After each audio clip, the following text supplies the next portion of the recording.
Installez-vous vite. Alors, je suis monsieur De Varso et je m'occupe aussi de l'atelier théâtre. Ça vous donnera l'occasion de briller devant vos camarades et sur scène. À nous. Bonjour, c'est Jennifer de Volder.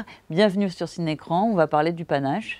Tu m'appelles Colin. Il s'appelle Colin. Enchanté, Colin. C'est l'histoire de Colin, qui a 14 ans et qui est un bègue profond, qui rentre dans un nouveau collège et qui, grâce à son professeur de français, va monter sur scène et jouer Cyrano. Et donc c'est l'histoire d'une reconstruction. Bon, Colin, faut quand même tenter quelque chose, là. On peut pas rester comme ça. Bah, je peux faire du théâtre. À l'école. C'est gratuit. Du théâtre.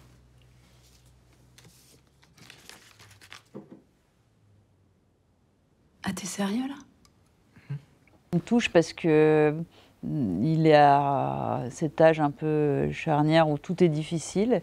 Il rentre et il a plein de problèmes. Voilà, il vit le divorce de ses parents, il rentre dans un nouveau collège et en plus il ne peut pas parler de manière fluide, donc il arrive avec cette difficulté-là et cette honte-là. Et donc évidemment, s'intégrer, c'est beaucoup plus compliqué pour lui, quoi. Et ça me touche énormément parce que c'est vraiment l'âge où c'est ce qui est le plus important. Les copains, avoir une amoureuse. Et en fait, quand on est bègue, c'est quand même assez compliqué, quoi. Non, mais je te comprends pas, Colin. Le psy, c'est non. L'orthophonie, c'est non. J'entends ce que tu me dis. On a déjà tout essayé 1000 fois, mais enfin, du théâtre. Bien sûr, les personnages des parents sont des personnages secondaires, mais ils sont importants. Et pour moi, c'était aussi bien l'histoire de la reconstruction de Colin que la reconstruction de sa mère, finalement. Ouais. Ces deux personnages qui arrivent et qui ont quelque chose à réparer. Et à travers, finalement, ce retour aux sources, ouais. Il le répare. Et donc, oui, moi, je trouve que c'est un âge compliqué quand on a un enfant qui est en situation de handicap, c'est très compliqué de savoir comment se placer, comment le protéger à la fois à un âge où on est obligé de les laisser commencer à voler de leurs propres ailes, puisque le but de l'éducation, c'est quand même que l'enfant devienne, de s'affranchir, d'être autonome, indépendant et de faire ses propres expériences. Et donc c'est ça, comment on gère ça. Je pense que c'est très difficile. C'est très difficile pour les parents. Dans la vie, ça prend beaucoup de temps, cette période, ouais. Finalement, de réconciliation réelle entre les parents et les enfants, quoi. Mais justement, t'en as jamais essayé, ça? Tu vas t'afficher devant tout le monde.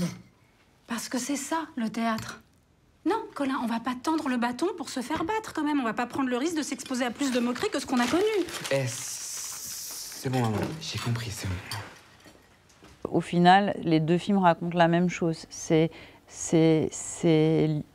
comment un personnage prend sa place, trouve sa place dans sa famille, dans la société, en assumant qui il est. Et aussi, les deux parlent de transmission, ouais. Finalement. Transmission du savoir d'un aîné sur un plus jeune, et de l'importance de la transmission, de qu'est-ce qu'on peut apporter, finalement à la génération future, et qu'est-ce que la génération future apporte aussi aux aînés. Et je pense que c'est pas un hasard. C'est pas conscient, je me suis pas dit « Ah oui, je veux raconter ça », mais quand je trouve que les deux films se répondent et forment une sorte de cycle, ouais. Presque. Enfin, c'est exagéré de dire cycle, mais enfin, en tout cas, je pense pas que ce soit un hasard. Au théâtre, il faut parfois réfléchir avec le ventre. Le centre des émotions. Il y a des poulets dans la cour.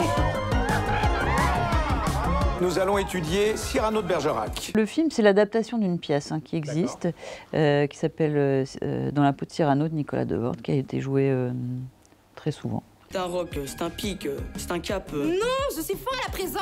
Merci, Cyrano. Mais pourquoi parlez-vous de façon peu hâtive? Auriez-vous donc la goutte à l'imaginative? Dans la pièce de Nicolas, il joue, Cyrano n'étant pas joué, ce qui est pas on s'est posé la question si on changeait de pièce, puisqu'il y a eu pas mal de choses en plus sur Cyrano, je pense à Edmond, tout ça, machin.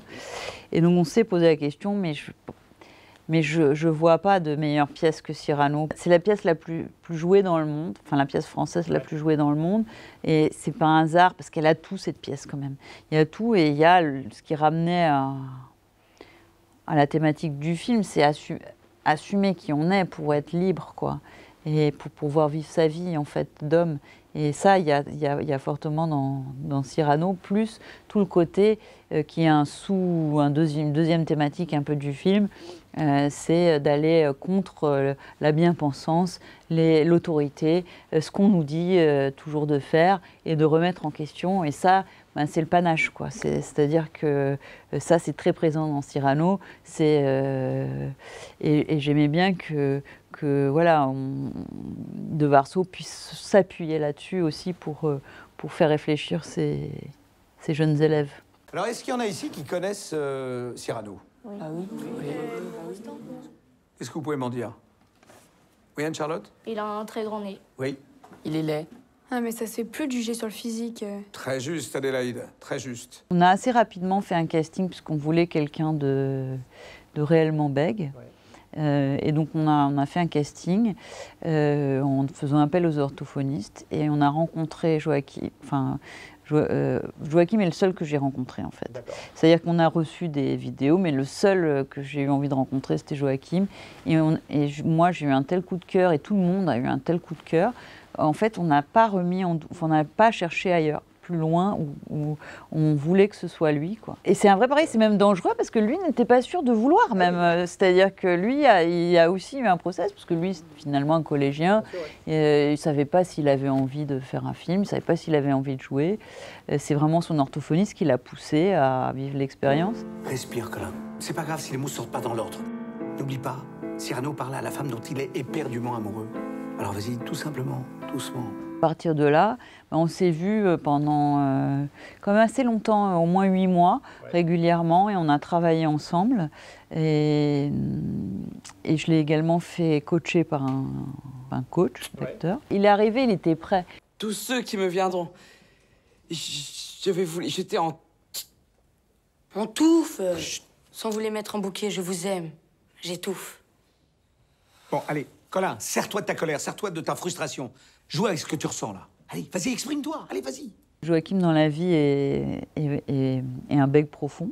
Et donc, c'est vrai qu'au début, moi, j'avais dans l'idée un peu naïve que j'allais pouvoir maîtriser ce bégaiement comme c'est écrit au scénario. Quand il y avait écrit le personnage bégaye, il bégayait, et quand il y avait écrit il bégaye pas.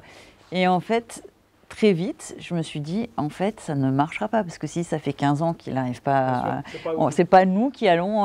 voilà, même avec la magie du cinéma. Même avec la magie du cinéma, ça ne le fera pas, ça ne peut pas marcher. Et en fait, à partir de ce moment-là, on a lâché, on s'est dit, bon, on verra ce qui se passe. Je t'aime, je suis...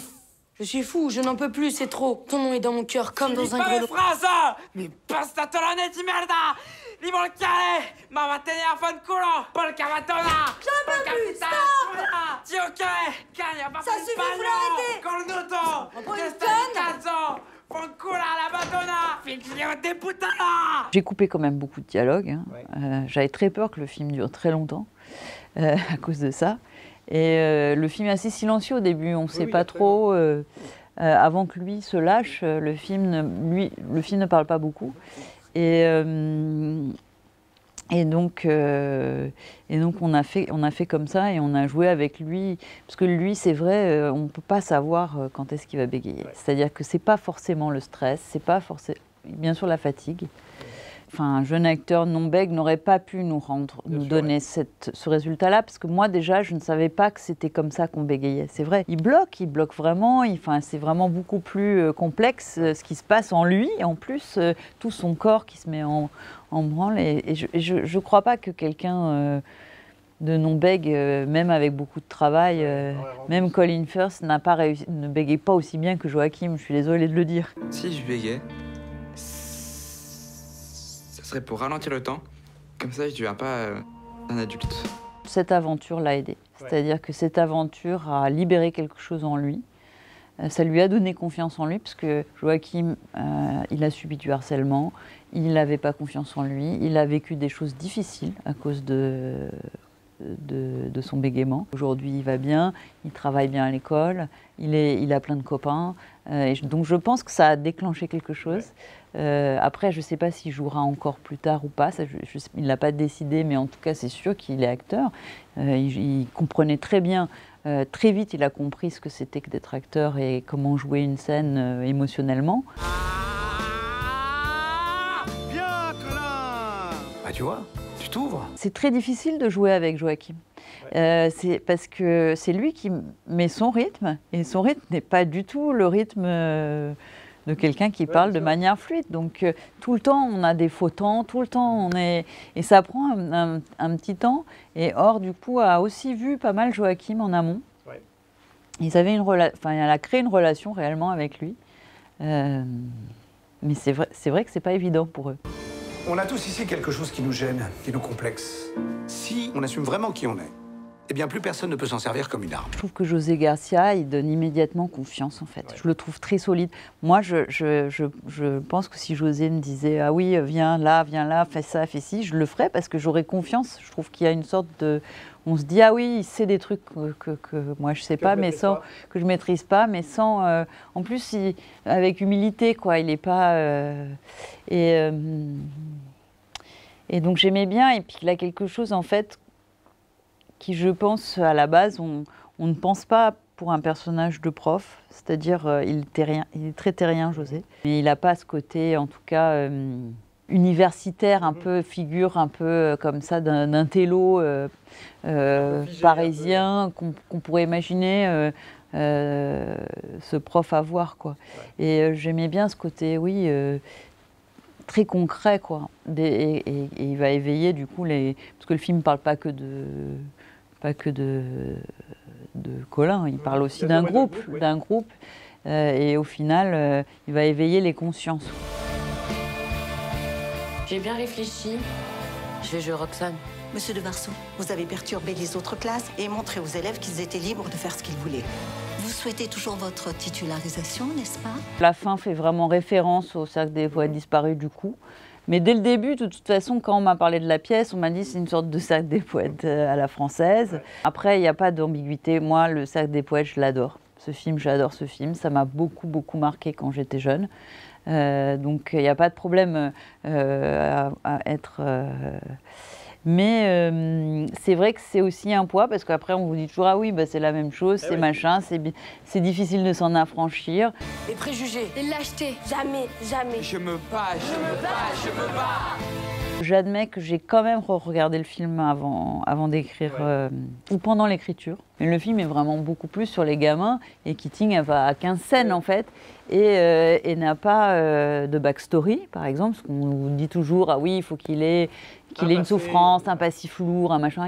On ne sait rien de lui, on sait juste qu'il a été dans cette école, et qu'il a une femme, et que voilà, c'est tout, et on ne sait rien. Et ça, on s'en est servi quand même pour écrire De Varso, parce qu'on n'est pas trop dans cette culture-là en France, il faut toujours mettre du lourd, quelque chose, machin. Et on n'a pas... Et De Varso reste assez énigmatique, en fait. On ne sait pas trop d'où il vient, qu'est-ce qu'il fait, est-ce qu'il a une femme, des enfants, on ne sait pas. Et ça j'admets que je m'en suis servi quand même en me disant « Ah ouais, ils sont forts quand même ». Mais je pense que c'est lié après au comédien qui l'incarne. Je pense que Robin Williams, c'est un génie et que du coup, il nous marque autant. Sûr, et j'espère que José fera la même chose parce que je trouve qu'il est très marquant dans le film et qu'il est super.